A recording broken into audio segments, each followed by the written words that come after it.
Andan? Buenos días, ¿Cómo se... profe. Hola, ¿cómo andas, Martín? Todo Eh, tranquilo, por suerte. quiero ver si están pudiendo entrar todos. Sí, creo que sí.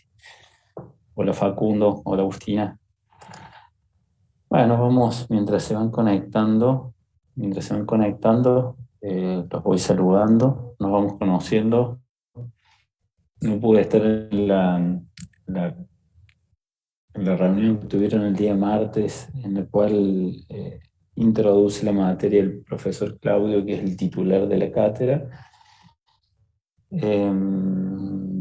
Pero bueno, hoy vamos a tener nuestro primer encuentro.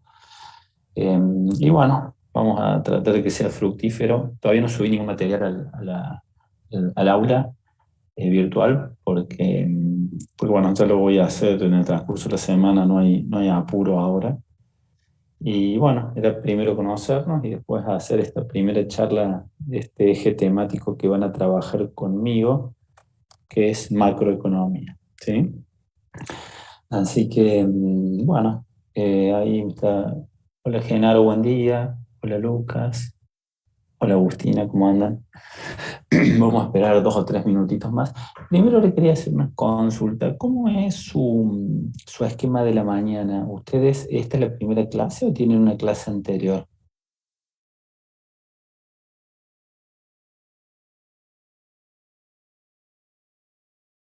Depende, profe.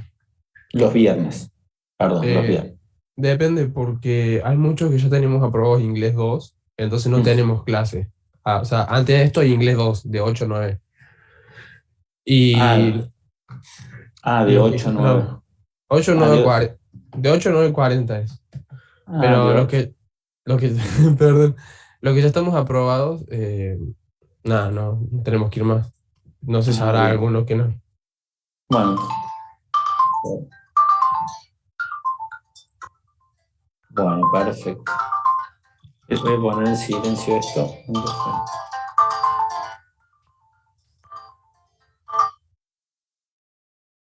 Les voy a poner en silencio esto y vamos a ir. Bueno, Le manda el video, lo llamo. bueno, perfecto. Entonces, vamos a arrancar. Ya son 9:42, tenemos 43 alumnos. La idea es tratar de filmar la clase. Yo no las bajé nunca, las clases grabadas, ¿sí? Con lo cual les pido que no se confíen 100% a que van a estar las clases grabadas. La idea es que sí, pero bueno. En otros... a ver, new people waiting. No, espero que tengo neighbor room. Tengo personas para admitir a esto. Entonces, bueno, les pido que voy a intentar hacer la grabación y descargar la clase. El profesor Claudio más o menos me lo explicó, pero bueno, no se confíen 100% que se va a poder hacer. De hecho, vamos a poner el recording ahora. Grabamos. Bueno, saludo a todos los que están ingresando en este instante, son como 30 alumnos nuevos. Ya habilité para que ingresen directamente.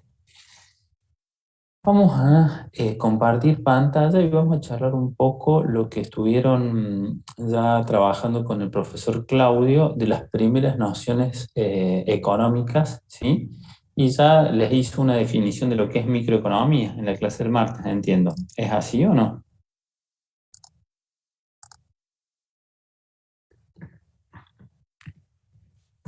Pueden habilitar el micrófono los que quieran hablar con el tab directamente para evitar quedar colgados.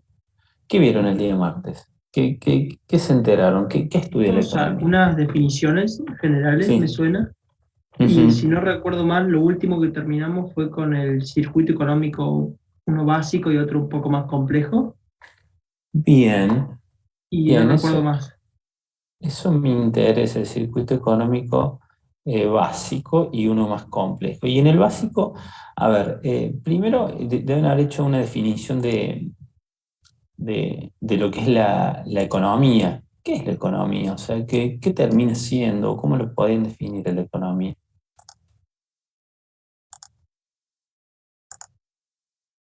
¿Cómo definir la economía? ¿Es una ciencia exacta?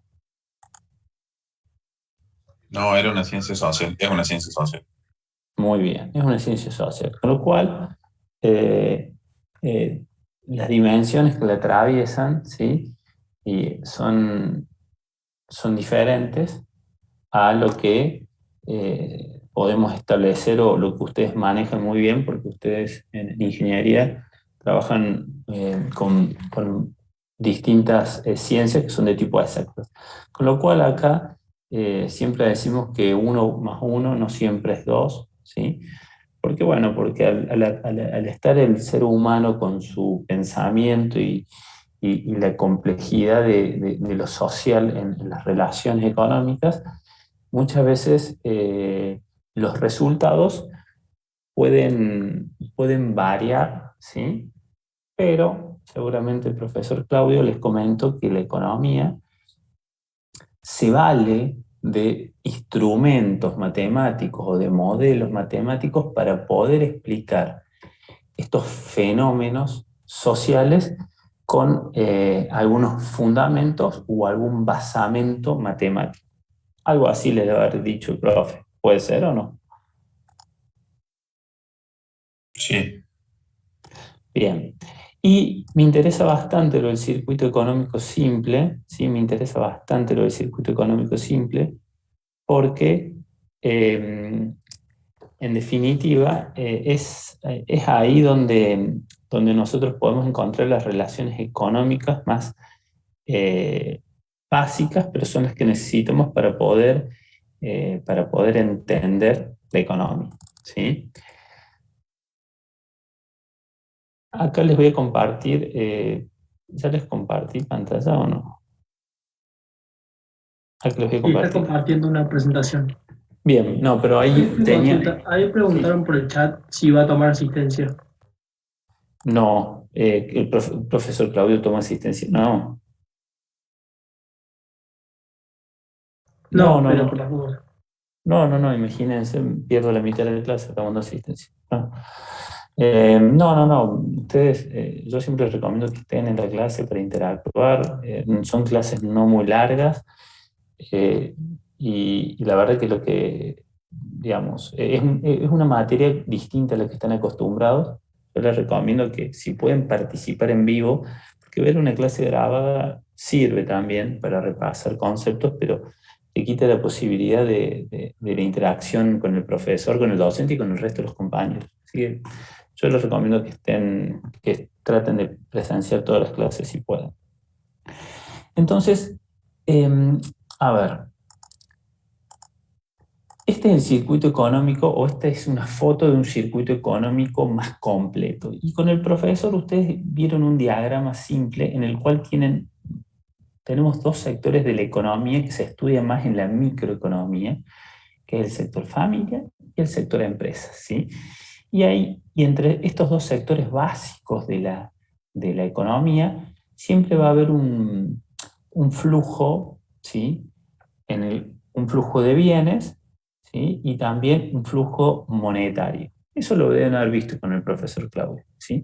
Pero nosotros en economía lo que vamos a estudiar es cómo actúan estos agentes económicos, el sector familia y el sector empresa, ¿sí? Cómo actúan estos agentes económicos y a su vez cómo el entorno o otros agentes económicos que están fuera de este circuito económico simple, por ejemplo, el sector gobierno, ¿sí? Por ejemplo, el sector financiero o el mercado financiero y también el sector externo. Estos tres sectores que están fuera de este circuito económico simple también eh, lo van a, lo van a atravesar, lo van a interpelar, lo van a modificar y forman parte de este circuito económico completo. Y nosotros, primero que nada, vamos a definir lo que es la macroeconomía, ¿sí?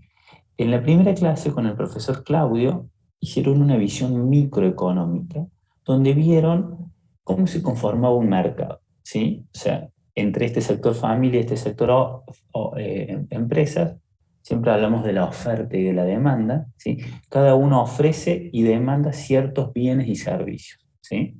Ustedes vieron que el sector familia, ¿sí?, va a demandar bienes y servicios, pero también va a ofrecer algo al sector de empresas. ¿Qué le va a ofrecer el sector de empresas?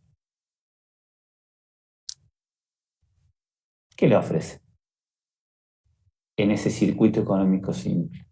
Trabajo. Factores de la producción. Factores de la producción, muy bien. Trabajo, que es uno de los factores de la producción. Exactamente. Entonces, estas cuestiones simples, que parecen simples, en realidad terminan conformando los basamentos y los cimientos de las leyes económicas más importantes. Va a decir, seguramente los que en el secundario algo de economía vieron cada uno de ustedes y vieron este circuito económico simple, pero en definitiva, este juego entre la oferta y la demanda en la cual las familias van a demandar bienes y servicios, pero van a ofrecer factores de la producción, y las empresas van a ofrecer bienes y servicios, pero van a demandar factores de la producción. Entonces, eso lo van a analizar con el profesor Clavio desde esa mirada microeconómica, y cuando hablamos de la mirada microeconómica, se está focalizando en un análisis que interpela a estos dos jugadores importantes, que son las familias y las empresas, en este juego de la oferta y la demanda. Y lo van a desarrollar. Pero nosotros, en el eje temático que nos compete y que van a trabajar conmigo a lo largo de agosto, septiembre y en octubre tenemos el pequeño parcial, vamos a hacer otro tipo de mirada económica, pero que está relacionada con la microeconomía, pero vamos a poner la lámpara o el visor en otra forma, ¿sí? Siempre damos el ejemplo de que la microeconomía, eh, la visión del foco, ¿sí?, lo colocamos en los hechos o en la interacción individual o cómo se comportan los mercados, ¿sí? Cada uno de los mercados, ¿sí? El mercado de las computadoras, el mercado de la energía, el mercado de los servicios de manera individual. Pero en el enfoque que van a trabajar conmigo, nosotros no vamos a focalizar cada uno de los mercados, sino que vamos a hacer una mirada más panorámica en la cual vamos a analizar aquellas magnitudes de tipo globales o macroeconómicas. Como por ejemplo, ustedes, ¿qué magnitud global conocen o qué problema macroeconómico conocen o han escuchado, que está nombrado en la FIDMI?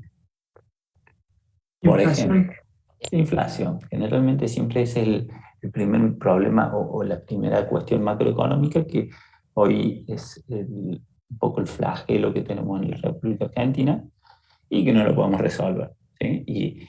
Y ahí damos cuenta de que la economía es una ciencia social, porque si fuese una cuestión matemática o de resolución más lineal, tendríamos que poder resolverlo y damos cuenta de que es muy complejo.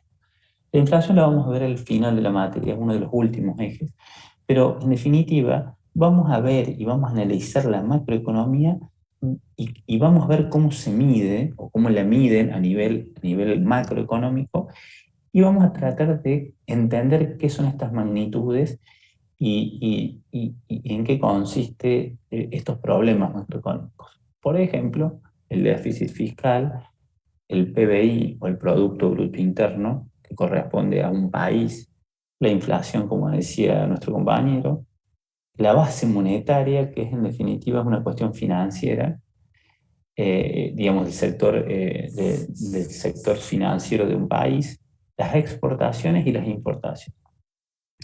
Y es importante tener estos conocimientos porque están relacionados con la microeconomía. Entonces, estos valores, estas cuestiones que hacen a la macro, nos van a permitir ver y visualizar y saber cómo estamos parados a nivel país, pero sin mirar un mercado particular. Nosotros no vamos a mirar el mercado de las gaseosas, o el mercado de los vinos, o la producción de los productos primarios, ¿sí? No lo vamos a ver, sino que lo vamos a analizar como un todo, ¿sí? Y vamos a ver cómo esos indicadores también influyen en la vida de las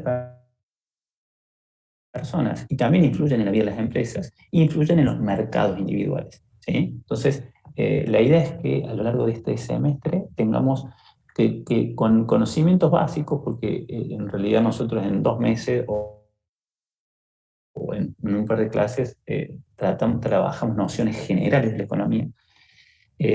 La intención es que ustedes puedan agarrar un artículo en el diario o puedan intervenir en una charla y, bueno, es fundamentar una posición con fundamentos teóricos de por qué el déficit fiscal termina incidiendo en la economía de un país, y si ese déficit es recurrente, bueno, podemos terminar en situaciones como inflación o pérdida del empleo, ¿sí? Porque la economía una, tiene una particularidad que uno mueve una magnitud o mueve un valor en un lugar, y automáticamente hay otro, está relacionado con otra variable macroeconómica. Es como ustedes son ingenieros, ven esos tableros de mando con muchas variables, y lo que sucede muchas veces es que digo, bueno, yo voy a hacer esta medida para tratar de reducir el déficit fiscal, y hago esto, pero esto me hace que mi consumo baje y que haya menor actividad económica. Es como que es siempre eso tiene que ver con el concepto de costo de oportunidad, que ustedes lo vieron con el profesor Claudio, o ya lo va a mencionar en su materia, que en definitiva, el costo de oportunidad y los recursos escasos. Entonces, cuando uno mueve una variable, siempre hay otra variable que termina también moviéndose. Entonces, bueno, hay que ver, por eso cuando se toma una decisión económica hay que hacer un análisis completo, y en este caso los que están a nivel gobierno, un análisis global de qué es lo que va a suceder con estas decisiones y cómo va a afectar al global de la población. Hoy vamos a analizar, arrancamos con el sector público, ¿sí? Y arrancamos con el sector público porque a través del sector público nosotros vamos a entender la razón por la cual el sector público, y más específicamente el sector gobierno, tiene que intervenir en la economía de los países, ¿sí? Y lo hace en la mayoría de los países del mundo, o en todos los países del mundo, podemos decir, me animaría a decir. Entonces, primero hacemos una definición de qué es el sector público. Esto ustedes ya lo saben, por eso voy a pasar un poco rápido. Pero, ¿qué es el sector público para ustedes? Se lo pregunto, a ver cómo lo tienen conceptualizado. ¿Qué es el sector público? Es como un sector de la economía que depende totalmente del Estado. Bien. Que no está a cargo de privados, digamos, de gente Claro, del gobierno. Bien, podemos definirlo así, y también podemos decir que, digamos, el sector público, digamos, representa la propiedad pública, o sea, representa eh, digamos, el Estado, o sea, está representado por el Estado a través de distintas instituciones u organizaciones o empresas. El sector público eh, eh, está determinado en gran parte por el sector gobierno. Nosotros decimos que el sector público y el sector gobierno no es lo mismo. El sector público es más amplio porque abarca, además del sector gobierno, que es el más importante, las empresas mixtas en la cual hay intervención pública y privada. Por ejemplo, EPEC en Córdoba. EPEC no es una empresa 100% pública, ¿sí? Sino que es una empresa mixta. Podemos hablar de YPF a nivel nacional, ¿sí? Y esas empresas forman parte del sector público, ¿sí? Forman parte del sector público. Pero dentro del sector público tenemos el sector gobierno como el organismo más importante. Pero vamos a definir el sector público. Y el debate que siempre se plantean en las charlas económicas de que el tamaño del sector público en una determinada economía es un eje de debate. Eso no hay ninguna duda. Porque cuando hablamos del sector público decimos que eh, hay quienes que consideran que el Estado tiene que tener una menor injerencia o el Estado tiene que tener el tamaño mínimo para que pueda controlar ciertas cuestiones, cuya función se limita solamente a la protección contra el robo, el fraude y el cumplimiento de los contratos. Y por otro lado, tenemos otra corriente, vamos a decirle económica, en la cual promueven que el Estado tenga un rol protagónico y que tenga múltiples funciones a fin de poder corregir un problema que se llama la desigualdad en la distribución del ingreso, reduciendo la pobreza y favoreciendo la equidad. Pero esa desigualdad, esos dos estados son los que vamos a encontrar en las distintas economías del mundo, ¿sí? Pero siempre el Estado está presente, en mayor o en menor medida. Tenemos el Estado que tiene una participación minoritaria y menos roles, y tenemos este Estado más importante en el cual tiene que tener una actividad muy proactiva para poder resolver los problemas económicos. Pero lo importante es decir que no hay una regla, o no hay, decimos que no tenemos una regla para decir, bueno, este es el tamaño óptimo. La realidad es que el tamaño de un Estado se vincula al rol que nosotros los ciudadanos cuando votamos decidimos darle a cierto sector de gobierno y bueno, y a partir de ahí controlar con nuestro rol ciudadano la eficiencia del mismo. Pero con esta introducción del sector público, luego nosotros, o yo quiero, ya voy a ver cómo se compone el sector público. Esto no me parece tan importante, sino esta pregunta que lo estuvimos planteando recién. ¿Por qué interviene el Estado en la economía? ¿Por qué interviene? ¿Cuál es la razón para que tengamos este Estado chico o este Estado grande? ¿Por qué tiene que intervenir el Estado en la economía?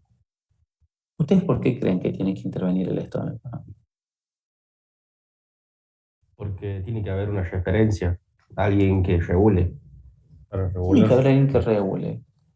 Y está bien eso. ¿Y saben por qué? Esto es muy importante. Esto es muy importante. Porque si no, pasa Sí, como es del monopolio, de, por ejemplo, lo que pasó con Amazon, ¿no? bueno, exactamente. Y ahí está algunas cuestiones que la economía ya como surgió en el siglo XVIII y luego evolucionó en el siglo XIX y siguió evolucionando en el siglo XX, la economía no ha sabido o no ha podido dar respuestas a algunas relaciones o algunos problemas económicos. Miren muy bien lo que dijo recién ahí el compañero sobre estos problemas, por ejemplo, el monopolio. Cuando en microeconomía se definió un mercado perfecto, ¿sí? O se define el mercado, donde tenían este sector familia y este sector empresas, que es el circuito económico simple, en definitiva, que intercambian bienes y servicios y factores de producción, poniéndose de acuerdo y que no había ninguno que manejara el mercado. En definitiva, ahí estamos hablando de un mercado, siempre le decimos utópico, porque el mercado perfecto en sí mismo no existe, ¿sí? Por eso dijimos que ese tipo de mercado es utopía. Porque los empresarios y las familias siempre van a querer ganar más y pagar menos, con lo cual se pueden producir abusos por parte de algunos. Mire lo que dijo Martín recién, generando una distribución de riquezas desiguales y un uso indiscriminado de los recursos, contaminando, por ejemplo, el medio ambiente. La economía surge, y bueno, obviamente los que crearon, es una ciencia nueva, y cuando empieza la economía, ahí Adam Smith nos habla de la mano invisible del mercado, y bueno, esta persona que es uno de los pioneros en la ciencia, se convenció de que los oferentes y los demandantes siempre van a buscar la mejor solución. siempre van a encontrar, a través de esa puja y esa mano invisible entre la oferta y la demanda, todos van a tratar de maximizar su ingreso. Pero, obviamente, a lo largo de la historia de la ciencia han pasado hechos en los cuales se vieron interpelados estas teorías económicas y decimos, a ver, ¿es tan así esto? ¿Qué pasó en la crisis del 30, por ejemplo? ¿Qué pasó en la crisis del 30? Era la de la especulación, profe, que especulaban llegar más, digamos, y al final como que la bolsa terminó cayendo por eso. Bueno, esa fue una de las causas por las cuales hubo un crack financiero mundial y bueno, cayeron todas las bolsas del mundo y se produjo un problema en la macroeconomía de todos los países del mundo. Y eso también empezó a mostrar que estos pilares o estas cuestiones económicas que las creíamos como una certeza absoluta, los que habían planteado la economía en una primera instancia, se dijeran, che, me parece que la economía tiene algunos problemas, ¿sí? Entonces, sí, ahí le contesto a Jennifer, voy a pasar todo por Classroom, no sean problemas, ¿sí? Todo van a tener. Entonces el Estado empieza a cambiar y empiezan a cambiar los roles de los estados del mundo en la economía. Y ahí se empieza a plantear esta pregunta de que a la economía le tenemos que dejar este libre manejo entre los oferentes y los demandantes, o tenemos que, eh, o el Estado va a tener que va a tener que tomar cartas en el asunto, como quien diría. Entonces, y a su vez, no solamente la crisis del 30, sino muchos hechos económicos, se empezó a plantear que la ciencia económica no podía responder a alguna de las preguntas fundamentales de la economía. No sé si con el profesor Claudio vieron cuáles son las preguntas de la economía o cómo se fundamenta la ciencia económica. El qué producir, el cómo producir y el para quién producir. ¿Eso lo plantearon en la primera clase o todavía no? No, no llegamos a verlo. Bueno, eso lo van a ver, pero le voy a hacer un pequeño así comentario. No les quiero anticipar la clase del profesor Claudio, pero la ciencia económica ha podido responder. La pregunta ¿qué producir? Lo ha elaborado muy bien a lo largo de estos siglos y bueno, eso está relacionado con el concepto de frontera de posibilidad de producción y costo de oportunidad. O sea, yo puedo producir, como los bienes son escasos, los recursos son escasos, entonces yo produzco A o B y a través de la eficiencia yo puedo ir primero elegir qué voy a producir o qué necesitan, eso lo van a ver en micro. Cómo producir lo van a ver cuando vean la teoría de la producción, o sea, cómo producir de manera eficiente. Y la tercera pregunta que se hace en la economía es ¿para quién? O sea, primero, ¿qué es lo que voy a producir? ¿Qué es lo que necesitamos como individuos? Bueno, A, B, C, D. Bueno, ¿cómo lo voy a producir? Bueno, ahí está el tema de la eficiencia, el tema de los costos, el tema de cómo voy a optimizar estos recursos escasos que tenemos contra estas necesidades ilimitadas. Eso lo deben haber escuchado el martes con Claudio, si no lo van a ver el próximo martes. Tenemos recursos escasos y tenemos necesidades ilimitadas. O sea, tenemos una dicotomía y tenemos mucho de un lado y poco del otro. Y la tercera pregunta que se hace en la economía es ¿para quién? ¿Quién tiene que recibir todos estos bienes y servicios que se producen en un país y en el mundo? ¿Y saben cuál respuesta no ha podido dar de manera eficiente la economía a lo largo de su historia y que está en deuda como ciencia?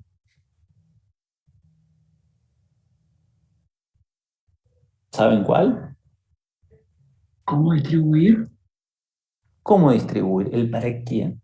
Exactamente, el para quién. Esa respuesta es el problema que, bueno, que hoy tenemos en la Argentina ni hablar, pero lo tienen muchas sociedades del mundo, de muchos países del mundo.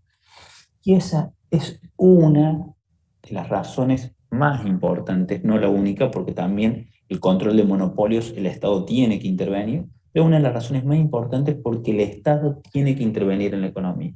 ¿Sí? Dejamos abierta esta pregunta que es muy importante. ¿Sí? Entonces, esto le tiene que quedar claro. Nicolás, ¿quiere decir algo? No. Profe, ¿qué pasa cuando el Estado se vuelve un monopolio? ¿En qué sentido se vuelve un monopolio? ¿O cómo se puede llegar a volver un monopolio? A ver, No trato sé, de me entender. imagino. Claro, que controle mucho de Sí, los, de los no, circuitos en verdad, financieros. en realidad, ¿qué significa monopolio? Monopolio es cuando una empresa, ¿sí? Una única empresa, es la proveedora de un bien o de un servicio en la economía y no tiene absolutamente ningún competidor, y esa empresa, por ese poder excesivo que tiene en ese mercado, puede fijar el precio que quiera, ¿sí? Sin ningún tipo de contralor. Ese es un poco el concepto de monopolio, ¿sí? Eh, el Estado, digamos, en sí mismo, producir bienes y servicios, bueno, interviene en algunas empresas, como decir que interviene en YPF, otorga el servicio de educación a través de universidades públicas, pero así, digamos, que sea un monopolio el Estado, no, salvo en algunos, no sé, podemos hablar de Venezuela, en alguna empresa en el cual, por ejemplo, la nafta, la, la, la vende solamente el Estado, pero en sí mismo no habría muchos ejemplos. Por ejemplo, un compañero tuyo hablaba de Amazon, donde se hacen muchos controles de antimonopolios, generalmente son en Europa y en Estados Unidos, las cuales las leyes son bastante exigentes para que no suceda esto de que haya una empresa que domine el mercado y que nos pueda decir ustedes van a ver en microeconomía que tienen la oferta y la demanda, y cuando tenés un mercado monopólico y el precio lo establece sin ningún tipo de restricción, porque no tienes competencia. Entonces puede poner el precio que ellos quieran. Pero en el caso del Estado monopólico, no sé si, no lo termino de interpretar cómo podría llegar a ser. Pero no sé si con eso te respondo, Sí, sí, Musaf. no, yo lo digo porque, por ejemplo, yo soy de La Rioja y en la provincia siempre tuvimos, no digo inconveniente, pero problema, pero siempre me pareció extraño que en cada lugar de producción el Estado ponía lo que es una SAPEM, que es una sociedad anónima de participación estatal mayoritaria, y controlaba todo y ellos fijaban los precios. Entonces, por ejemplo, el Estado se subsidiaba a sí mismo su producción y productores de chancho, por ejemplo, que una de las empresas no producían chancho. ¿Por qué? Porque el Estado ofrecía en su SAPEM un precio mucho más bajo, obviamente. Mm, Y lo sí, mismo pasa con ahí, otras. bueno, la verdad que ese caso estaría, bueno, estaría interesante estudiarlo para ver bien cómo funciona. Yo sé que en provincias como La Rioja o Formosa o Santiago del Estero, hay poca. La actividad privada no es tan fuerte, sino los dadores de trabajo saben ser más el Estado provincial y nacional. Eso por una cuestión de, bueno, hay cuestiones geopolíticas, digamos, de geografía económica, en la cual las producciones de ciertos bienes y servicios no se realizan de manera tan simple, pero yo lo que sí me parece raro que vendan a un precio bajo, subsidiados por el Estado. Habría, habría que analizarlo bien cómo funciona. O sea, el Estado interviene, digamos, ¿qué quiero decir con esto?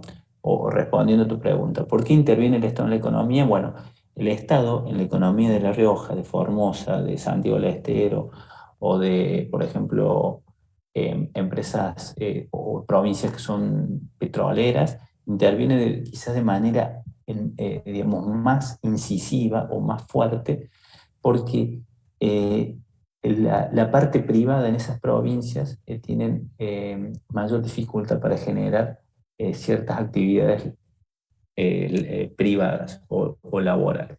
Eso sí es una realidad económica de la Argentina. Pero de ahí a que sea un monopolio, lo tenemos que hilvanar más fino para, para ver. Yo creo que no debe ser así, pero después lo podemos charlar mejor. Lo podemos desarrollar después más fino o en una clase de consulta para entenderlo, porque estaría bueno entenderlo. ¿Sí? Gracias, profe. Pero es una realidad de esas provincias, estas provincias, La Rioja, Formosa, bueno, que no tienen, la capacidad, por ejemplo, hoy Córdoba, la capacidad productiva, Córdoba, Buenos Aires, Santa Fe, aparte de la cuestión agrícola, tenemos empresas multinacionales, tenemos autopartistas, ahora tenemos polos tecnológicos, igual hay polos tecnológicos que se están instalando en Salta, hay ciertas cuestiones que se están desarrollando en provincias no tan grandes, entre comillas. Pero bueno, el Estado, a través de la historia, ha tenido que intervenir o se ha obligado a meterse de lleno en la economía porque la economía no ha sabido dar respuestas en ciertos aspectos. Eso es así y la historia lo demuestra. Y esta parte primera se la dejo más a ustedes para que lo vean, porque es más simple. Y ustedes tienen que saber que todos los estados intervienen en la economía de los países. En Estados Unidos, el Estado americano interviene en la economía. En España, el Estado interviene en la economía. En Venezuela, el Estado interviene en la economía, y en Argentina, el Estado interviene en la economía. Porque el funcionamiento de las economías en todo el mundo es de tipo mixto. Ya no existe el libre mercado, digamos, en el cual la oferta y la demanda se maneja de manera independiente, totalmente libre, pero tampoco existe la economía en la cual el Estado toma absolutamente todas las decisiones. Ninguno de los extremos hoy existen, sino que existen términos intermedios en el cual la economía, el Estado interviene más o interviene menos. Leonel, ¿podés tomar el micrófono y preguntar? Sí, profe. ¿Cuba no sería un ejemplo de un estado que es medio monopolio? No, digamos, no se confundan Estado con, digamos, el grado de intervención en la economía de un país, mayor o menor, con los monopolios. Los monopolios tienen que ver cómo, y se lo expliqué recién, o sea, es cuando en un mercado, por ejemplo, yo tengo acá una computadora que es una HP, y vamos a suponer que HP, una política de precios, rompe a toda la competencia y solamente quedan HP, y es la única marca que vos querés comprar una computadora y compras HP, y se transformó en un monopolio de los compras. ¿Sí? Eso es los monopolios en los mercados, hablando de la microeconomía, de un bien y un servicio. Eso es un monopolio, un solo oferente y muchos demandantes. Punto. Cierro ahí el tema de monopolio.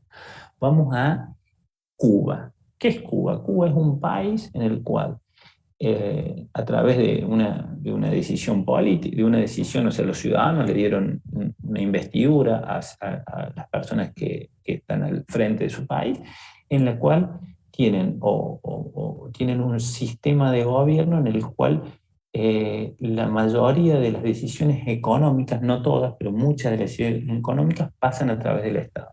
¿Sí? Pero si vos vas a Cuba, tenés hoteles 5 estrellas, all inclusive, ¿sí? En la cual el sector turismo, bueno, ahora no sé cómo está, pero en su momento el sector turismo termina siendo una economía de mercado, ¿sí? Con lo cual son sistemas económicos en los cuales la regulación y la intervención del Estado es muy alta. No es absoluta, pero es muy alta. Y obviamente también se ha demostrado que en este tipo de países el avance económico ha sido menor que en los estados en los cuales la intervención no es tan arbitraria o es tan importante. Eso por un lado. O sea, Cuba tiene cierto sistema de gobierno en el cual la intervención en la economía es muy alta, es muy importante, pero hay algunas empresas que se manejan de manera privada, no muchas. Y por ejemplo, sin ir más lejos, nos vamos a China, en la cual tienen un tipo de gobierno más, digamos, a nivel más, digamos, no de tipo comunista, pero un tipo de control político muy fuerte. Más pero autoritario, ¿no, profe? Sí, autoritario, ese sería el palabra, es autoritario. Vos imagínate que, digamos, es muy fuerte el autoritarismo que hay, que también en Cuba hay bastante autoritarismo, bastante, o sea, en ese sentido se parece bastante, pero China tiene una economía de mercado, libre mercado, que ni se imaginan, y ellos van a ser, ya en los próximos 5 o 6 años, van a ser la primera potencia del mundo, y ahí está, hoy le está pisando los talones a los Estados Unidos. Pero es interesante todo esto que estamos charlando, porque estamos reflexionando, estamos diciendo, a ver, hay mucho. El Estado interviene o no interviene en la economía. Así que hay un compañero cubano que está aquí en clase, lo saludamos. No lo tenemos, puede contarnos. Bueno. Después, bueno, es interesante conocer una visión de una persona que lo conozca en carne propia, ni hablar, ¿sí? Yo lo puedo hablar de manera más teórica, de hecho ni siquiera conozco Cuba, pero bueno. Pero bueno, vamos a ir avanzando, entonces ya sabemos que el Estado va a intervenir en la economía y va a ser en distintas formas va a intervenir en la economía. Y por qué el Estado interviene en la economía, vamos a establecer algunas funciones más concretas, o vamos a ya no abrir tanto el abanico, sino vamos a decir ¿por qué específicamente el Estado interviene en la economía? Y vamos a decir, en primera instancia, que el Estado interviene en la economía para incrementar su eficiencia, como decía un compañero, tratando de implementar leyes antimonopólicas o de fomentar a que siempre participen más de una empresa en el mercado. Y si estamos ante un monopolio natural, por ejemplo, la provisión de agua potable en la provincia de Córdoba, el servicio de provisión de agua potable, porque hay servicios o hay ciertos nichos en los cuales, de acuerdo a la escala, el monopolio se da de manera natural, o sea que es difícil que haya dos competidores o dos empresas. Pero si se da esa situación, que el Estado intervenga para que la tarifa que nos cobren estas empresas sea acorde a una minuta de costos y a los precios de mercado, ¿sí? Y, ¿se entiende o no? Entonces, eso va a hacer que se incremente la eficiencia, ¿sí? En la provisión de un bien o de un servicio. Y también incrementar la eficiencia, podemos decir que, o se pueden plantear en este incremento de la eficiencia, que en la economía muchas veces cuando nosotros, por ejemplo, tenemos una empresa y la empresa puede producir algún tipo de externalidad, ¿sí? ¿Saben lo que significa externalidad? Significa que cuando se produce o se consume un bien, ¿sí? Cuando se produce o se consume bien, vamos a hablar de producción, que es más simple. Por ejemplo, Hacer una consulta. Sí. Externalidad es como cuando el precio, digamos, no depende tanto de cómo fue el coste de producción de dicho producto. No, digamos, no lo definiría así. Externalidad es cuando un proceso productivo, ¿sí? No solamente afecta a los que participan en ese mercado, sino que trasciende su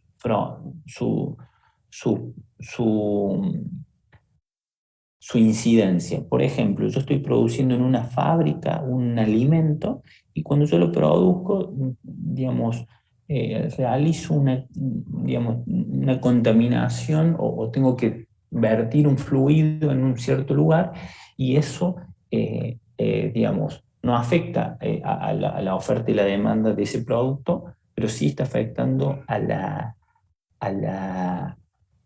contaminación o a la cuestión social que está alrededor de esa empresa. O por ejemplo, porque la externalidad es una externalidad negativa. La contaminación es una externalidad negativa en la cual el Estado tiene que intervenir y muchas veces los ingenieros ambientales que están ahí pegados con ustedes tienen que establecer todos los protocolos para que esa externalidad se reduzca a lo mínimo, ¿sí? Porque no solamente afecta al medio ambiente, afecta al entorno, puede afectar a la visual, ¿sí? Por ejemplo, si yo hago enterramientos de basura y esos enterramientos no están realizados de manera correcta, ¿sí? o puede producir a un problema inminente de ruidos o contaminación acústica. Entonces, es cuando esta producción o consumo de un bien afecta a consumidores que no participan en esa empresa, o sea, sale afuera, la externalidad esa es negativa. Y también hay externalidades positivas, por ejemplo, cuando la producción o la elaboración o el consumo de un producto producen un efecto positivo para el medio ambiente o para el entorno. Por ejemplo, yo planto árboles para hacer, para hacer un desarrollo o para hacer algo, una explotación vitivinícola, y esa plantación de árboles mejora la cuestión hídrica de la zona porque hace que los suelos sean más permeables, ¿sí? Bueno, y el caso contrario es la deforestación. Ese es el caso contrario, cuando nosotros deforestamos para poder producir soja, por ejemplo, pero yo elimino todos los bosques autóctonos, puedo llegar a tener un problema.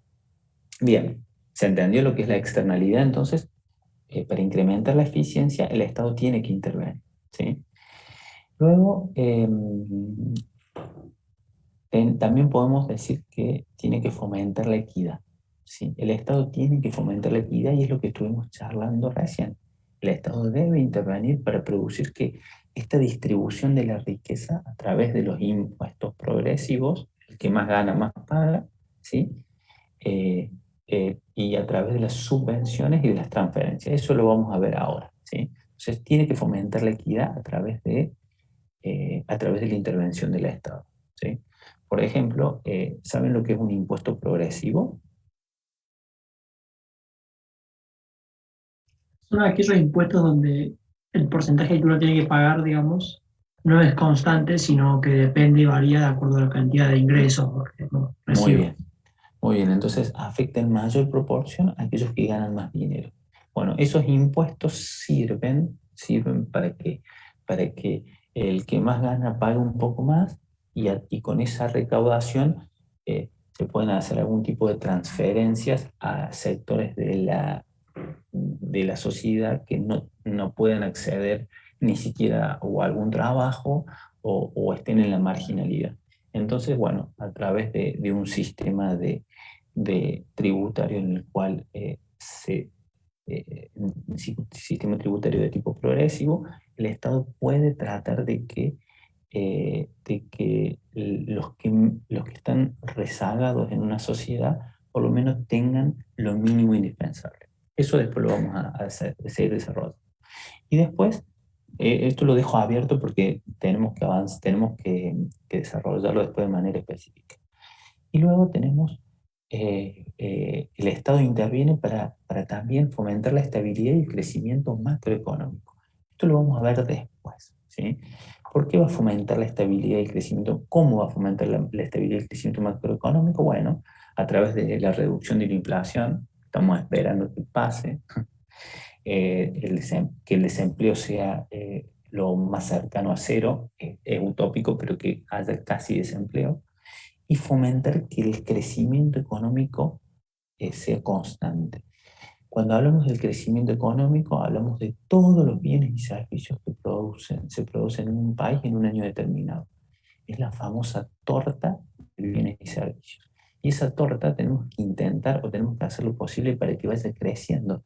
Porque si la torta se hace más grande, ¿qué es lo que va a pasar en la economía? ¿Qué preguntó recién, profe? Se me cortó un poco. Si esta cantidad de bienes y servicios crece, ¿qué es lo que se va a producir en la economía? Se va a poder distribuir mayor cantidad va a haber más para distribuir, es una cuestión directamente lógica. Si mi PBI crece, yo voy a poder, digamos, ya vamos a ver el PBI en la próxima clase, vamos a empezar a hablar de estos bienes y servicios que se producen en un país en un año determinado. Pero si yo produzco más, lo más probable es que pueda distribuir más. ¿Es lógico o no? ¿Qué les parece? ¿Qué opinan? Y tengo más para repartir. ¿Cómo? Y hay más para repartir. Exactamente. En Estados Unidos tienen, digamos, los países del primer mundo tienen un PBI muy grande y bueno, con el PBI muy importante, la pobreza normalmente y la marginalidad tiende a disminuir. Pero también hay que ver cómo se distribuye esa torta, porque no solamente es que la torta crezca, sino que lo que dijimos en el punto B, fomentar que cuando crezca esa torta, cada uno pueda recibir una parte, la parte que le corresponde, entre comillas. Eso ya lo vamos a ir discutiendo. Y por último, ¿por qué interviene el Estado en la economía? Porque tiene que gestionar también la política económica internacional, mantener la relación con todos los países del mundo, a través del comercio, tratando de exportar lo que más, tratando de exportar más de lo que se importa. En definitiva, si yo vendo más de lo que compro, también es una forma de aumentar esta torta, de que las riquezas crezcan. Por eso siempre es importante, y esto lo vamos a ver en el sector externo, que una economía trate de exportar más de lo que importa. ¿Sí? Pero estas cuatro cuestiones lo vamos a tratar a lo largo del año porque son muy importantes. ¿Sí? Son muy importantes. Cada uno de estos temas son muy importantes. Y acá, en estas consideraciones, volvemos a estas preguntas y la economía se pregunta qué es lo que tiene que producir, cómo producir y para quién producir. Y yo les dije que el para quién es la pregunta que no ha podido responder de manera efectiva nuestra ciencia. Pero el qué producir lo ha respondido bastante bien y el cómo producir también. Pero ahora vamos a pasar a la política económica del sector público. En definitiva, todas estas preguntas que nos fuimos haciendo recién, ¿por qué interviene el Estado en la economía? ¿Sí? ¿Por qué interviene el Estado en la economía? ¿Por qué interviene el Estado en la economía? Nosotros vamos a decir que el Estado interviene porque a través de esta intervención va a poder dar respuesta a estos objetivos. Y la política económica, nosotros siempre planteamos 4 objetivos muy importantes y están íntimamente relacionados con lo que dijimos recién. ¿Cuáles son los objetivos de la política económica? El primer objetivo, ¿sí?, es el crecimiento económico. Y lo que dijimos recién es, es fomentar el crecimiento económico. Ese es el primer objetivo de la política económica. Porque si yo logro que crezca la economía, ¿sí?, eso va a producir que se resuelvan otros problemas macroeconómicos. Es muy importante que la economía crezca. ¿Qué es lo que nos ha pasado en el último año de pandemia o hasta el año pasado? Que recién ahora se está empezando a revertir esa situación. ¿Qué es lo que pasa? Mientras leo los mensajes. Se ha retraído muchísimo la economía por el hecho del encierro. Muy bien. Exactamente, se ha retraído mucho, digamos, se ha reducido el PBI, ¿sí? Ha disminuido el PBI en Argentina y en todos los países del mundo. El problema es que la Argentina, al tener otros problemas macroeconómicos, al tener distintos problemas, esta retracción del PBI va a tener una incidencia quizás un poco más, un impacto más fuerte, ¿sí? Porque, ¿qué sucede? En Estados Unidos cayó un poco el PBI, ya lo recuperaron, ya están casi todos vacunados y ya casi que están haciendo vida normal, y nosotros estamos recién empezando a sacar la cabeza del pozo para ver si tomamos un poquito de aire, ¿sí? Otro objetivo de la política económica que es muy importante es la estabilidad, ¿sí? Y dentro de la estabilidad es el control, es que el nivel de precios sea estable. Con lo cual, nosotros hoy tenemos ese problema, una inflación de casi el 50%. ¿Sí? Ese es otro objetivo de la política económica. ¿Por qué tiene que intervenir el sector público en la economía? El tercero es el que ya estuvimos trabajando bastante, que es la equidad, sino que tiene que trabajar a través de la política económica para que esa distribución de la torta sea lo más equitativa posible. Y por último, que está relacionado con el crecimiento económico, es mantener el empleo, que la tasa de desempleo sea lo más baja posible, ¿sí? Pero para poder cumplir estos objetivos o esta política económica, estos objetivos de la política económica, el Estado va a tener distintos instrumentos o herramientas. Se va a valer de instrumentos o herramientas para poder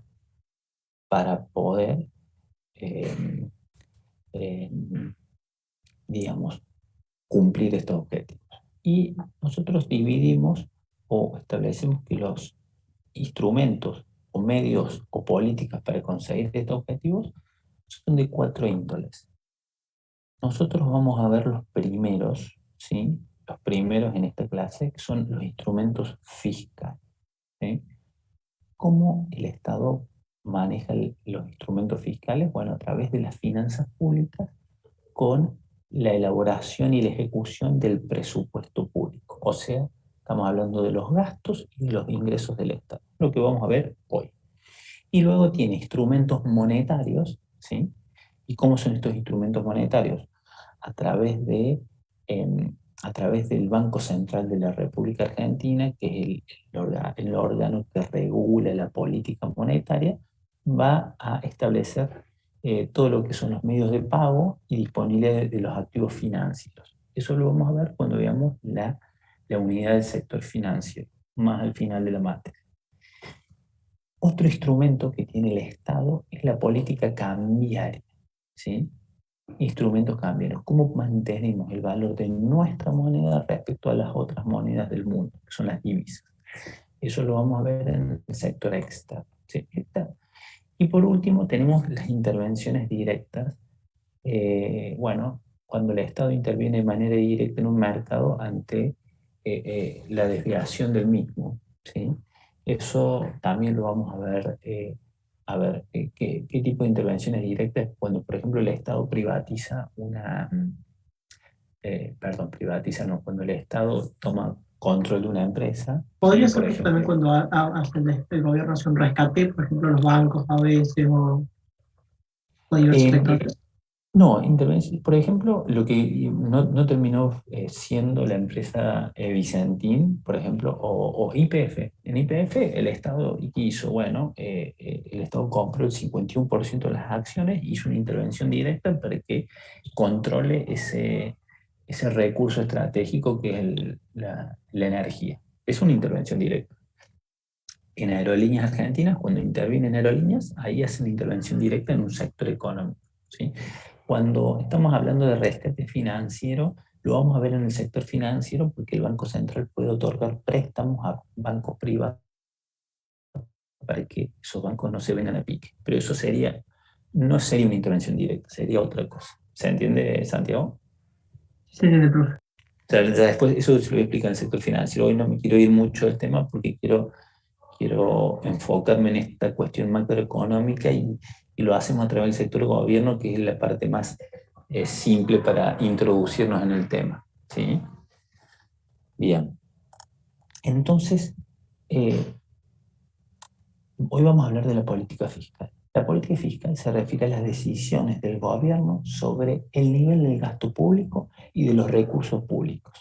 O sea, cómo el gobierno utiliza estos recursos y los distribuye y los eroga para que funcione tanto el sector gobierno, ¿sí? Y el sector público, y cómo estas decisiones van a incidir en el ingreso y en el consumo de todos los individuos, ¿sí? ¿Por qué? Porque a través de los impuestos va a repercutir en cada uno de nosotros. Y después vamos a ver cómo se clasifican los gastos y los ingresos del Estado, ¿sí? Entonces, a ver, tengo unas preguntas ahí en el chat. Además, porque tuvimos la cuarentena más larga. Bueno, ahí estuvieron hablando o comentando lo que estuvimos diciendo. Bueno, ya se pasaron el chat del curso. ¿Puedo entrar en el chat o no? ¿Me dejan? Si quiere podemos hacer un grupo con ustedes por separado. Era una broma mal. Bueno, entonces ahora vamos a ver cómo se clasifican los gastos y cómo se clasifican los ingresos del sector público. Y vamos a ver un poco el tamaño del sector público. Pero primero vamos a entrar en esta clasificación simple y después vamos a ver cómo se arma el presupuesto nacional, que eso es bastante importante. Entonces, ¿cómo se clasifica el gasto y el ingreso del Estado? Bueno, nosotros a nivel grosso, digamos, a nivel más importante, porque no nos vamos a detener a ver cada uno de los ítems del presupuesto, de hecho, ni yo los manejo bien y no tiene sentido. Pero a nivel económico hay dos erogaciones que son fundamentales en el sector público, dentro del gasto público. Una son las erogaciones corrientes y otras son las erogaciones de capital. Cuando hablo de erogaciones corrientes, estamos hablando de erogaciones que tienen una asiduidad, una repetición de tipo mensual, semanal, digamos, son recurrentes. O sea, yo, por ejemplo, yo soy un profesor de la Universidad Tecnológica Nacional. A mí por eso, yo soy un empleado del Estado a través de las universidades que son autárquicas, pero en definitiva, el sueldo que yo cobro por dar clases en la UTN forma parte de una erogación corriente dentro del presupuesto. Es así, ¿sí? ¿Por qué? Porque a mí el sueldo me lo tienen que pagar todos los meses. Es corriente, ¿sí? Forma parte de estos gastos corrientes. Y luego tenemos las erogaciones de capital, que son aquellas erogaciones que no son recurrentes, sino que se realicen en algún momento del tiempo, y cuando se realice esa erogación va a tener una, digamos, eso que se gasta en ese bien de capital, ese bien va a tener una permanencia en el tiempo. No sé si se entiende. O sea, por ejemplo, una inversión física. El Estado construye una autopista. Eso es una inversión física dentro de las erogaciones de capital, ¿sí? Porque esa autopista va a durar 20, 30, 100 años. ¿Sí? Bueno, esto es importante porque son cuestiones conceptuales importantes. Si yo quiero que el país progrese en el mediano o largo plazo, ¿qué es lo que tendría que hacer o qué tipo de erogaciones tendría que aumentar en mayor proporción? ¿De capital? De capital, exactamente. Porque aquellos países que piensan en el mediano y largo plazo, por ejemplo, mejorando un puerto, por ejemplo, mejorando un aeropuerto, una ruta, un ferrocarril, una universidad, ¿sí? Una universidad desde la parte física, porque después también hay que poner los recursos humanos a la universidad, pero una inversión de infraestructura es importante porque esos bienes quedan en el tiempo y también dan una posibilidad para que a través de esa inversión física se produzcan otros bienes y servicios, o que se produzca una tecnología, o se pueden llevar bienes y servicios a todos los lugares del país. Eso es importante. Las erogaciones corrientes no es que no haya que hacerlas, ¿sí? Son importantes también, pero hay que tratar de que muchas veces no sean, digamos, que no sea tan grande la estructura del Estado, porque después es difícil achicarlo. Y va a pasar lo que les voy a mostrar en la próxima filmina. Pero ahora les explico brevemente en qué consiste esto de gastos de operaciones. El gasto de operaciones, estamos hablando del salario del personal, de compra de bienes y servicios. Esos son los gastos en la operatoria del Estado. También en los gastos de operaciones van a estar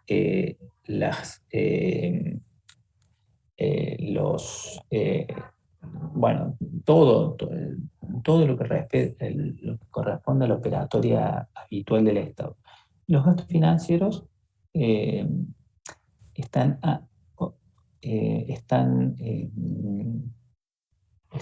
apuntados a los intereses y las obligaciones contraídas por el sector gobierno. No me voy a detener mucho. Y luego tenemos las transferencias corrientes, que son las que realizan a favor de empresas o particulares sin generar una contraparte.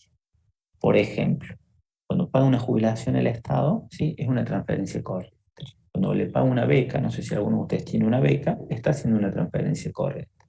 O paga un subsidio, por ejemplo, ahora el Estado va a subsidiar la energía eléctrica o el gas, creo, a algunos sectores de ciertas provincias del país. Entonces está haciendo una transferencia, o sea, está haciendo una transferencia a un sector de la sociedad o a una empresa, ¿sí? por ejemplo,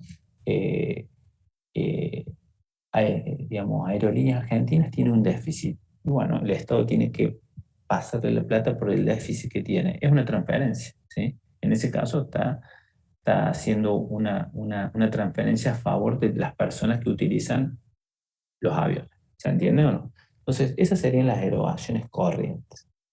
También dentro de los gastos de operación, ¿sí? Decimos que está lo que se denomina la coparticipación, o sea, los gastos de coparticipación. Pero eso, no sé si ustedes manejan, no me quiero detener en eso porque me parece que no es tan específico, pero la coparticipación, nosotros tenemos un Estado representativo, republicano y federal, pero ustedes saben que las provincias pueden cobrar impuestos, ¿sí? ¿Sabían eso o no? Las provincias cobran impuestos, pero el Estado Nacional también cobra impuestos. En realidad, las provincias le delegan la autoridad al Estado Nacional para que puedan cobrar impuestos. Por ejemplo, el IVA, el impuesto a las ganancias, porque en definitiva es un poder originario de las provincias, no del Estado Nacional. Pero para evitar en el siglo XIX las fronteras internas y que una provincia de Córdoba cobre un impuesto y Santa Fe otro, le delega al Estado Nacional la potestad de cobrar los famosos impuestos nacionales. Y se las delegó indefinidamente y la tienen al día de hoy. Entonces el Estado Nacional cobra el IVA, cobra ganancias, cobra los aportes y contribuciones a la seguridad social, cobra muchos tributos, que ya lo vamos a ver en la próxima filmina, ¿sí? En realidad, lo vamos a ver aquí, pero esos gastos que hace la provincia, digamos, esos gastos que están en el presupuesto, por este sistema que tenemos nosotros tributario, digamos, el Estado Nacional recauda muchos de los tributos y los distribuye después por una ley de coparticipación a las distintas provincias, ¿sí? Entonces, dentro de los gastos de operación también van a estar incluidos toda la redistribución de la coparticipación. ¿Se entendió? Dentro de esta primera línea. Y luego tenemos las erogaciones de capital, que es la inversión física propiamente dicha, maquinarias, bienes y equipos, infraestructura, todo lo que es la realización de una universidad, por ejemplo, un gasoducto, una obra de cloaca, ¿sí? Y luego tenemos la inversión financiera, que esta es bastante menos significativa. Paishan, Miranda, a ver, Danilo. Profe, esa distribución es respecto a los habitantes de cada provincia o es solo un cálculo a un porcentaje aparte que hace el Estado? La coparticipación. Claro. Bueno, a ver, siempre se ha dicho, la ley de coparticipación es una ley que digamos, nunca se ha terminado de reglamentar de manera correcta, y siempre se ha dicho de que el Estado Nacional, o siempre se ha dicho, no, digamos, siempre ha habido reclamos, y de hecho Córdoba le ha tenido que hacer juicios que han terminado en la Corte Suprema de Justicia de la Nación, porque la distribución que se realizan de estos recursos muchas veces no se realizan conforme la norma. Entonces, ¿qué es lo que termina sucediendo? Que el Estado Nacional le terminan ingresando muchísimos recursos, los termina asignando un poco de manera arbitraria, ¿se entiende? Entonces, eso es un tema político que es bastante trascendente, podemos decir. Y bueno, por ejemplo, siempre se decía, bueno, porque a Formosa le pasaban, digamos las provincias que son como amigas o que electoralmente favorecen a un gobierno, a veces a través de una coparticipación un poco autoritaria en ciertos aspectos, porque hay muchos grises, siempre se hacía un manejo de recursos que no tendría que ser, o que no era tan, digamos, transparente. Lo que sí, que sucede a través de la coparticipación, también el Estado Nacional puede hacer una redistribución de las riquezas, en el sentido de que, por ejemplo, provincias como Formosa, que hay pocas empresas privadas, quizás necesitan del empleo público para poder hacer una asignación de recursos. Pero bueno, eso no significa que sean ineficientes o que lo hagan de mala manera. Bueno, ahí podemos entrar en un debate muy largo que podemos estar horas debatiendo, porque dicen, bueno, también el Estado, con su lógica de poblar ciertos lugares del país, o por ejemplo en el sur, que a veces dicen, sí, bueno, en el sur nadie quiere ir porque las condiciones no son tan buenas, ¿sí? Entonces, en esa lógica, muchas veces hace distribuciones y a veces también lo puede realizar a través de esta coparticipación. No sé si con eso te respondí, Danilo, un poco. Sí. Bien. Entonces, estas erogaciones corrientes, después tenemos la erogación de capital, que es inversión física, inversiones financieras, que es cuando el Estado hace esta inversión, por ejemplo, otorgar préstamos a otros países que hoy por hoy casi que la Argentina inversión financiera, digamos, no realizamos, porque no tenemos Profe, una nosotros. consulta. Sí. ¿La inversión financiera es externa a otros países o puede ser interna a alguna empresa, por ejemplo, también? No, Más allá no, que hoy en porque Argentina hay pocas. no, es cuando el Estado hace una erogación financiera, o sea, invierte, por ejemplo, en algún activo, en alguna, digamos, muchas veces sucede eso cuando el sector público tiene una cuestión superavitaria, que es lo que vamos a ver después, o sea, tiene un exceso de recursos y lo tiene que volcar en algo, por ejemplo. Quizás esto sí le puede pasar a Alemania o a ciertos países que, digamos, ya no saben dónde colocar sus excesos de capital, entonces hacen inversiones financieras en otros países, ¿sí? Otorgan préstamos a otros países, pero hoy por hoy nosotros digamos, hoy no sabría decir si hay alguna inversión financiera en la Argentina, por ejemplo. Nosotros estamos o haciendo transferencia de capital, que es lo que les voy a explicar ahora, o haciendo inversiones físicas, ¿sí? Pero en este caso estas inversiones financieras son cuando, eh, cuando, cuando tu otra parte del flujo, que es el ingreso, que es lo que vamos a ver acá, es tan importante que, bueno, que vos tenés que darle un destino. Y ya te lo voy a explicar en unos minutos y te lo voy a explicar bien, ¿sí? Explico rápidamente transferencia de capital, que son los créditos, en definitiva es cuando el Estado hace estas erogaciones para le otorgue créditos a los privados, ¿sí?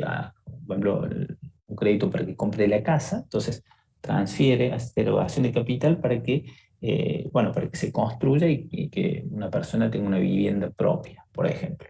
Por ejemplo, los créditos para vivienda también pueden ser créditos para la compra de maquinaria para empresas. Entonces, eroga para la compra de capital, hace una erogación al Estado para la compra de capital. Eso es muy importante porque también es dinamizante la economía, porque al Estado le interesa que se construya la casa propia, pero no solamente para que una persona pueda vivir dignamente, que es fundamental, sino porque en el proceso de la construcción la economía también crece, porque después seguramente ya le voy a explicar, o se lo va a explicar Claudio seguramente en micro, pero el sector de la construcción, que es el sector secundario, es uno de los sectores más importantes cuando interviene en el proceso económico porque da mucho trabajo, porque intervienen muchas industrias, el hierro, la carpintería, los ladrillos, el cemento, los áridos, de todo tipo, ¿sí? Entonces eso es muy importante para que cuando una economía viene deprimida empiece a crecer. Entonces, ya sabemos un poco cómo se le va la plata al Estado, ¿sí? Y acá, con respecto al gasto público, yo traigo siempre una estadística para que ustedes tengan en cuenta cómo el porcentaje del gasto público en relación al PBI ha crecido en los últimos años de una manera exorbitante. ¿Por qué? Porque el gasto público se ha sobredimensionado y hoy por hoy es uno de los problemas que tiene la macroeconomía de la Argentina. En el 2004 el gasto público era un 17% del PBI. En el 2015 un 37%. Esto es un tema muy, muy complejo para la macroeconomía y yo lo traigo, esto es un estudio de una entidad muy, muy prestigiosa. Eso para que veamos cómo el gasto público ha crecido en relación a lo que se produce en el país. Ha crecido esto que dijimos recién, ¿por qué el Estado tiene que intervenir en la economía? Bueno, quizás hace tantos años tenía un rol y hoy tiene otro rol. ¿Se entiende o no? O sea, el rol es más preponderante. Pero eso también es riesgoso, ¿sí? Hay que tener cuidado. Y por otro lado tenemos los ingresos públicos, ¿sí? ¿Y qué son los ingresos públicos? En definitiva, es lo que le ingresa al Estado para poder pagar todo lo que estuvimos viendo recién. ¿Y cómo le ingresa o qué le ingresa? El ingreso público más importante son los tributos. Y en segundo lugar, tenemos estas ventas que realiza el Estado de sus activos que son casi menores. O sea, hoy por hoy es insignificante. ¿Y qué son los tributos? O sea, digamos, nosotros vamos a dividir a los tributos en distintas categorías, ¿sí? El tributo más importante que se conoce, y ustedes lo conocen, son los impuestos. Es un tributo. ¿Y qué es el impuesto? Es una transferencia de dinero del sector privado al sector público sin que haya una contraparte. No hay una contraparte, ¿sí? El legislador, ¿sí? Nosotros, el legislador, que es el que hace las leyes, define un hecho imponible y quienes se encuentran comprendidos en él quedan obligados al pago, ¿sí? No tiene contrapartida ya que tiene un destino cierto. Todo lo producido va a un fondo llamado rentas generales. Danilo, decime. ¿Cómo es sin contrapartida, profe? Yo pago el IVA, ¿sí? Vos pagas el IVA de, no sé, de una Coca-Cola. El Estado entra esa plata al Estado y el Estado no te tiene que brindar un servicio por el impuesto que te cobro. El Estado te lo cobra y él lo va a gastar en lo que cree conveniente. No tiene una contraparte. ¿Se entiende? Bien, bien. O sea, digamos, no me va a rendir explicar, o sea, no me va a decir, no, lo que le cobre a Danilo por ganancias, ¿sí? Él va a entrar y después lo va a distribuir, como lo va a gastar como lo cree conveniente. El gasto no va a tener una relación una relación directa con lo que vos ingresaste, ¿sí? Vamos a ver casos que hay algunos tributos que sí hay una correlación, están más abajo, ¿sí? Y luego tenemos, ¿se entendió, Danilo? Sí, profe. O sea, no hay una contrapartida. O sea, en definitiva, vos lo pagas y el Estado es libre de hacer lo que crea conveniente con ese impuesto, ¿sí? Y nosotros hacemos una clasificación de impuestos entre directos e indirectos, ¿sí?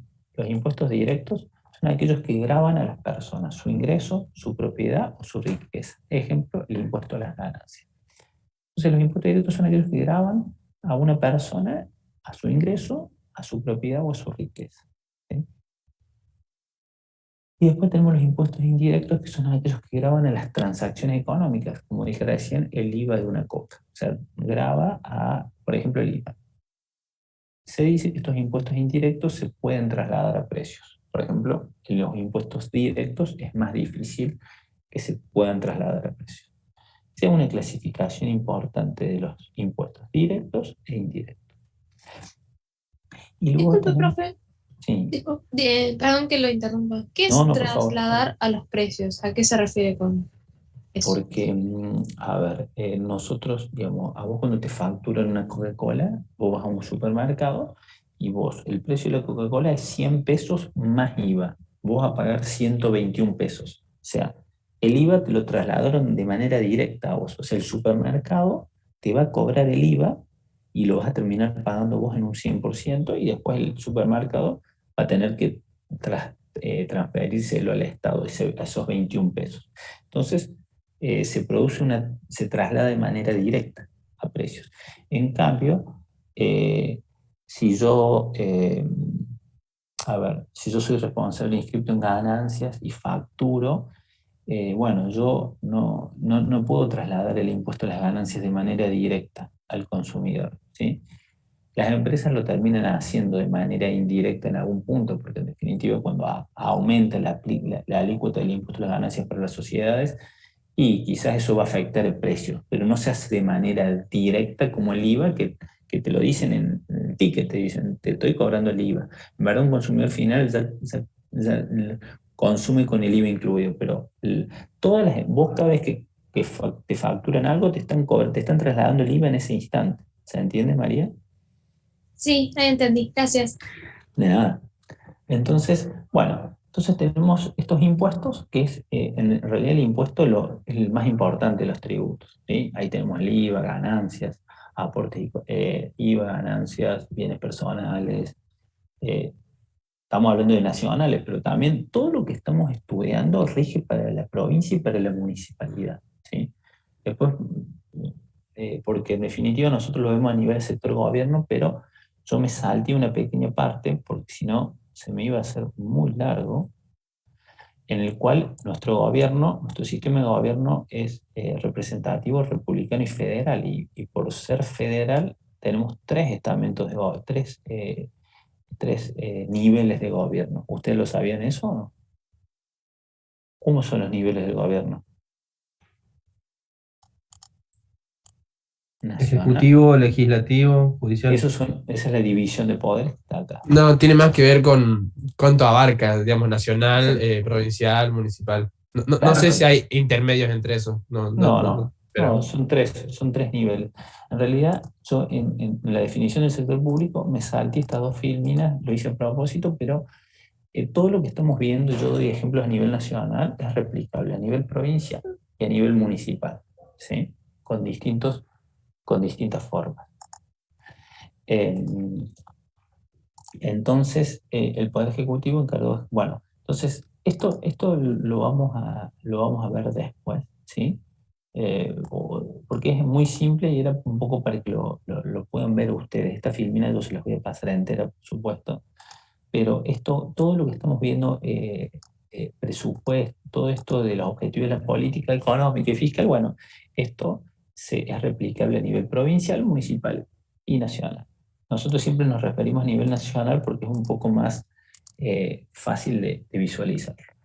Y dentro de los tributos, ¿qué más tenemos? Tenemos los aranceles y las retenciones al comercio exterior. Esto sí ya tiene que ver con nacional, porque la provincia y municipal no cobra este tributo, ¿sí? El arancel y retención al comercio exterior son los impuestos, son los tributos que se cobran cuando se exporta o se importa. ¿Está claro? Solo le diferencian los impuestos por la actividad específica que graban, los aranceles que graban a las importaciones y las retenciones que se cobran a las exportaciones. Esto lo vamos a ver específicamente en el sector externo cuando lo desarrolle. Pero es un tributo. Y esa plata entra a esta gran masa que son los ingresos públicos. En este caso, del Estado Nacional. Luego tenemos los aportes y las contribuciones a la seguridad social. Esto también es exclusivamente Estado Nacional, porque ni municipalidad ni provincia cobra esto, ¿sí? Se les aplica a las nóminas salariales, en definitiva es lo que aportas como empleado y lo que tiene que pagar tu empleador en la relación laboral. Si alguno de ustedes trabaja en relación de dependencia, saben que a ustedes les retienen una parte del sueldo para después poder gozar de una jubilación y el empleador a su vez también tiene que hacer una contribución. Ese es otro tributo que se ingresa a nivel nacional. Luego tenemos lo que se denominan tasas y contribuciones. Estas tasas, ¿sí? Esto sí es más a nivel municipal. Las tasas son a nivel municipal y tienen como hecho generador la prestación efectiva o potencial de un servicio público. ¿Por qué digo que es a nivel municipal? Porque las municipalidades de todas las ciudades son las que tienen bajo su espectro la realización de los servicios de alumbrado público, de barrido, de cloaca, ¿sí?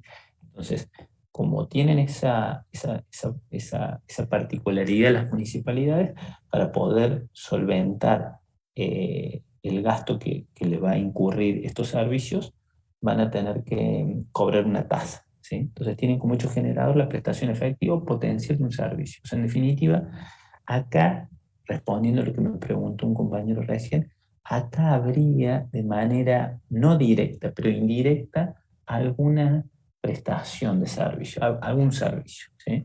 Por Una ejemplo, consulta, profe. sí, ¿Puede ser que la tasa, cuando uno paga un impuesto, digamos, al sector público, al Estado, a quien corresponda, digamos, sí. el Estado tiene como la potestad de distribuir o invertir ese dinero en donde el Estado crea conveniente, y la tasa, cuando uno la paga, sabe específicamente a dónde va a ir? Sí y no. En la tasa en realidad hay una prestación efectiva potencial. No es que yo pago, porque en realidad cuando te cobran el impuesto, por ejemplo, inmobiliario, la municipalidad te cobra una tasa de contribución inmobiliaria, se dice que va, pero después digamos, no es tan directa. Sí sería más directa el caso de las contribuciones por mejora. Por ejemplo, la municipalidad realiza el pavimentación de una calle y vos sos frentista y la municipalidad te puede cobrar una contribución especial por pavimentarte esa calle. Ahora en Córdoba no lo están haciendo, sino que se están haciendo cargo, pero en muchas localidades o en muchos municipios, y históricamente la municipalidad te cobraba parte de la obra en cuotas, ¿sí? Entonces, en ese caso de la contribución, sí hay una relación directa. O sea, lo que yo estoy pagando va directo a esa calle. El derecho de frente. ¿Qué? El derecho de ¿Cómo? frente, ¿qué dice? Sí, se los cobra a los frentistas, ¿sí? Cuando eso, digamos, históricamente muchas veces te puede hacer eso, o también cuando te instalan la cloaca, te cobran una parte, te pueden cobrar, por ejemplo, una partecita de la conexión, no la obra fundamental, ¿sí? Yo me acuerdo que cuando era chico nos cobraron en cuotas el frente de la obra de la cloaca. Eso es una contribución. En cambio, la tasa no es tan directo, no es que yo pago y va esto, no. Es un poco más, entra una bolsa de gato, como quien diría, pero habría una prestación efectiva. Pero no es, o potencia, ¿se entiende? No es tan directo. No sé si te respondía a quien me preguntó recién. ¿Le contesté o no ahí? Sí, Bueno. profe, quedó claro. Muchas gracias. Bien, y por último tenemos las ventas que realiza el Estado de sus inmuebles. Por ejemplo, si el Estado tiene un inmueble en China para la embajada y lo vende, bueno, pueden ingresar dinero. Por ejemplo, cuando el Estado vende una empresa pública, puede ingresar una buena cantidad de dinero. Eso sucedió un poco con las privatizaciones en la década del 90, que el Estado privatizó ciertos servicios públicos y bueno, y produjo ventas del Estado. Hoy por hoy o el Estado también puede vender tierras fiscales, ¿sí? Entonces ahí pueden producirse ingresos. Igual, dentro de los ingresos públicos es un ítem bastante menor o casi insignificante, salvo que se produzca alguna privatización de alguna empresa pública, ¿sí? Bien. Sí, quedó una clase larga, pero acá tenemos la clasificación de los impuestos, ¿sí? Podemos decir, o sea, estos impuestos que dijimos recién, hablamos de los impuestos directos, de los indirectos, ¿sí? Y al principio hablamos de progresivos y proporcionales o regresivos, que nos ilustró un compañero muy bien. Podemos decir que la clasificación de los impuestos es importante conocerla porque en definitiva cuando un sector, un gobierno, se focaliza en ciertos tributos, también está hablando de cuál va a ser su política fiscal, en definitiva. Y a través de la política fiscal también podemos ver cuál es su política de redistribución de la riqueza. Por ejemplo, podemos decir que ahora se aplicó un impuesto extraordinario por la pandemia a la gente que tiene más dinero. Eso es un impuesto de tipo progresivo, sin ninguna duda, ¿o no, chicos?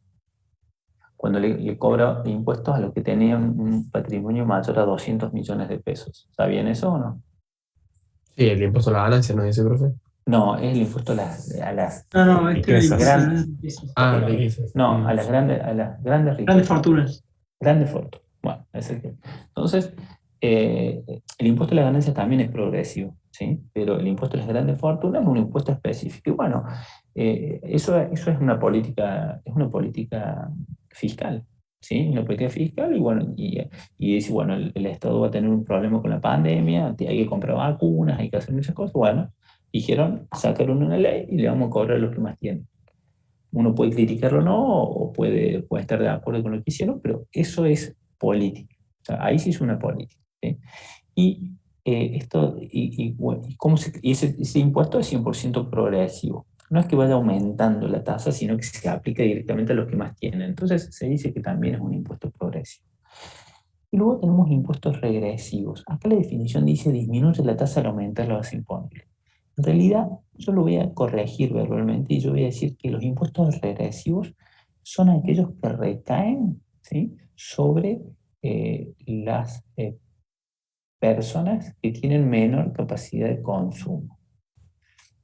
O podemos decir que tienen la menor capacidad de ahorro. ¿Y cuál es un impuesto regresivo por excelencia? El impuesto regresivo por excelencia en nuestro país es el impuesto al valor agregado. El IVA es un impuesto regresivo. Y ustedes me dicen, pero no, si el IVA es el 21% para todos, ¿por qué dice que es regresivo? ¿Yo saben por qué le voy a decir que es regresivo el IVA? Porque en definitiva no es lo mismo una coca para alguien que gana 500.000 pesos, que vale 100 pesos más IVA, que una coca que vale 100 pesos más IVA para alguien que gana 30.000 pesos. ¿Quién paga más impuestos proporcionalmente? Y proporcionalmente para el que menos tiene. El que menos ingresos tiene. ¿Saben por qué? Porque esa persona que menos ingresos tiene está obligada a consumir todo su sueldo, porque no tiene capacidad de ahorro. Y va a tener que consumir, y por eso el IVA va a ser muy representativo en su ingreso. Y en cambio el que gana 500.000 pesos, bueno, consumirá 200, 300, el resto lo ahorrará, lo invertirá, hará lo que quiera, pero en definitiva, proporcionalmente pagó más impuesto el que gana menos. Por eso, esa es la explicación por la cual se dice que el IVA es un impuesto regresivo. Por más que la tasa sea la misma, pero la proporción de ese consumo en su ingreso total no es el mismo. ¿Se entiende o no? ¿Se entendió? Entonces, A mí no me quedó claro, profe. ¿Lo podrías? no, que, a ver, vamos a suponer que Martín gana 500.000 pesos y yo gano 30.000 pesos. Pero una persona que gana 30.000 pesos, lo más probable es que tenga que gastar mínimo 15.000 pesos en el supermercado, ¿sí? Entonces, yo voy a pagar un IVA sobre 15.000 pesos, ¿sí? Pero en proporción voy a pagar mucho IVA, porque voy a pagar IVA sobre la mitad de lo que me ingresa, ¿se entiende? En cambio, vamos a suponer que Martín gana 500.000 pesos, ¿y cuánto gastará en el supermercado? 50.000 pesos, un 10% como mucho. Entonces, digamos, en valores absolutos, Martín va a pagar más IVA que yo. Pero en valores relativos o proporcionales, en definitiva, la incidencia del IVA en mis ingresos es mucho más alta que la incidencia del IVA en los ingresos de Martín. Por eso decimos nosotros que en economía siempre manejamos los valores relativos más fuertes que los valores absolutos. No sé si se entendió eso. Sí, profe, ahí quedamos claros. Gracias. Son cocientes, en definitiva son conscientes y proporción. Bueno, eso es importante. Entonces, por eso, cuando decimos un impuesto, cobrar impuestos los que más tienen, bueno, es una política fiscal. Es una política fiscal, 100%. Y después hay otras clasificaciones tributarias. Por ejemplo, los impuestos que recaen sobre los bienes y servicios, los impuestos que recaen sobre las personas, y bueno, y hay otras clasificaciones que no vienen de caso. Y ahora un poco como para terminar, nos falta bastante la clase, vamos a darle un poco más de forma a esto de los ingresos y los recursos del Estado, los recursos y los gastos del Estado, y cómo se hace o cómo lo instrumenta el Estado nacional, el gobierno nacional. ¿A través de qué elemento? El elemento que le da legalidad a todos los gastos y todos los ingresos que estuvimos analizando recién, el instrumento que le da legalidad es el presupuesto nacional. ¿Por qué?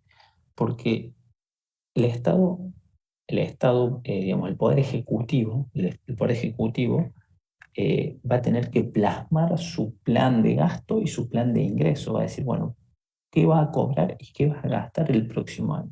Entonces el Poder Ejecutivo va a tener que elaborar, ¿sí?, a través del Ministerio, a través del Ministerio de Economía y el Ministerio de Producción, va a tener que elaborar el presupuesto general de la Nación.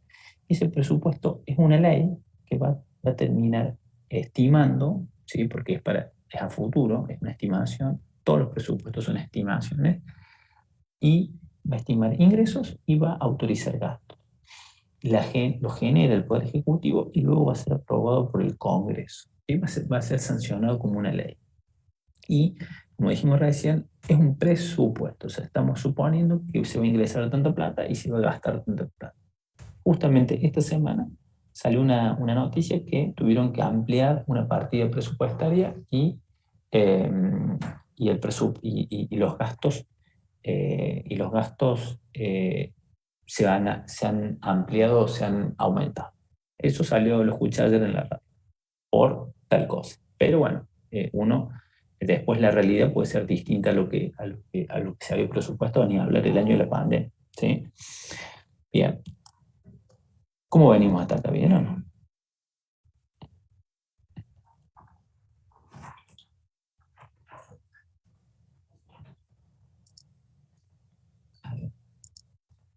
Bien, pero capaz que es como bastante que digerir en una clase siempre. Bueno, lo que podemos hacer es lo siguiente. La próxima clase bastante más tranqui. Voy a terminar de establecer este concepto y después le voy a subir el material y voy a ver cómo puedo, digamos, simplificar algunas cuestiones para que lo puedan masticar. Si es, quizá la primera clase es un poco fuerte. Pero básicamente, a ver, yo los quiero dejar tranquilos con esto. Lo que voy a decir ahora del presupuesto es, en definitiva, lo que ustedes ya conocen bastante. O sea, en definitiva, han leído o han escuchado de los presupuestos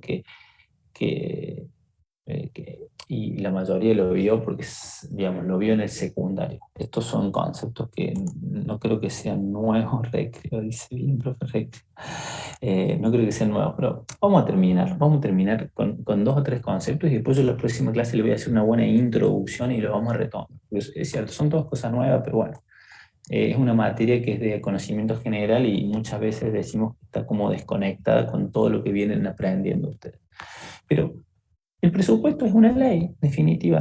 El Ejecutivo tiene que armar todo su plan de trabajo y decir, che, ¿qué voy a gastar y cómo lo voy a cubrir? Y este plan de trabajo va a surgir distintos saltos entre estos ingresos del Estado y el gasto del Estado. Entonces, vamos a decir que este presupuesto nacional va a tener 2 resultados. Un resultado positivo, superávit fiscal, o un negativo, déficit fiscal, ¿sí? Entonces, en este caso del superávit, que es una situación que no se da hace muchísimos años en la Argentina, decimos que hay superávit cuando el ingreso es mayor que el gasto del Estado y nos sobra plata. Pero cuando nos sobra plata, ¿sí?, ¿qué sucede? ¿El Estado puede ahorrar o puede generar rentabilidad? Les pregunto. ¿Puede generar ganancia el Estado? Y podría generar ganancia, Bueno, no se me ocurriría. en realidad digamos, el Estado le tiene que dar un destino a todos a estos recursos excesivos que le ha ingresado. ¿Y cómo le tiene que dar destino? Como el Estado no tiene un fin de lucro, le tiene que dar un destino. Y ese destino, lo que tendría que ser, cuando sucede esta situación, lo tendría que canalizar en la inversión pública. En definitiva, sería lo ideal. Porque imagínate si a través de un presupuesto tenés esta situación, es decir, esto es una oportunidad para que la Argentina se capitalice, aumente el capital, ¿sí? A través de la construcción de nuevos ferrocarriles o de un nuevo gasoducto o traer agua potable desde el Paraná a distintos lugares donde no llega el agua, ¿sí? Es una oportunidad espectacular. Entonces, obviamente sería una situación ideal, pero no está sucediendo en la macroeconomía hace muchos años, bastantes años. Lo que sí está sucediendo es esta situación, que es el otro caso. Que el gasto o la magnitud del gasto, y yo se lo mostré una estadística que ha aumentado muchísimo en los últimos 15, 20 años, es mayor a lo que le ingresa al Estado, a lo que le puede ingresar. Y acá se genera lo que denominamos el déficit fiscal, ¿sí? Y un déficit. ¿Sí? Vemos en este gráfico por lo que el saldo presupuestado, ¿sí? Tenemos más gastos que ingresos, por lo que tendremos un déficit fiscal. ¿Y qué debe hacer el Estado en estos casos? Lo que tendría que hacer es tratar de eliminarlo, pero muchas veces es imposible, porque está generado, ¿sí? Pues ya está generado. Lo ideal sería que esta magnitud no sea tan grande, pero vos cuando ya creaste la bola o ya creaste el monstruo, decís, bueno, después cómo lo achicas, no es tan fácil, no es tan fácil. Y es lo que le ha pasado al Estado Nacional en los últimos 15, 20 años. Entonces, se van a producir distintas situaciones. Primero tenemos el equilibrio fiscal, luego tenemos el déficit, ¿sí? Que en verdad está cuando los egresos son mayores que los ingresos, y cuando sucede esto, el Estado puede, para reducir el déficit puede decir, bueno, cobro un impuesto extraordinario o aumento los recursos genuinos, principalmente los impuestos. Pero después les voy a explicar que esto tiene un límite. Se lo voy a explicar la próxima clase, porque sé que están cansados, ¿sí? Y por otro lado pueden disminuir el gasto. Esto sería la mejor situación porque no tendríamos déficit, pero muchas veces no se puede porque ya el tamaño del Estado es grande. Con lo cual, lo que tiene que hacer en líneas generales cuando sucede esta situación de déficit, el Estado, es recurrir a los recursos financieros. ¿Qué son? Recursos financieros. Emitir moneda, que es lo que está pasando un poco ahora, solicitar préstamos, ¿sí? Solicitar préstamos, y esto sería emisión de deuda pública, y por último sería el financiamiento con los proveedores, son los libramientos de impagos. Es cuando yo a un proveedor le quedo debiendo facturas de obra pública o lo que sea, ¿sí? Entonces, esta es la situación más habitual, es lo que tiene que hacer normalmente cuando tiene esos baches o esos déficits del sector público, ¿sí? Tiene que resolver ese rojo emitiendo moneda, solicitando un préstamo, o sea, emitiendo deuda pública, o que este libramiento de impago es mucho más insignificante, porque un proveedor tampoco te puede financiar mucho, ¿sí? Y en el caso de que se da el superávit, lo ideal es que se intervenga, que se invierta ese excedente en bienes de capital, ¿sí? Bueno, voy a dejar acá para que no aturdirlos tanto, ¿sí? Y en la próxima clase voy a cerrar, digamos, voy a terminar de explicar, voy a arrancar del déficit fiscal y voy a explicar algunas cuestiones sobre la curva del Laffer y todo esto, ¿sí?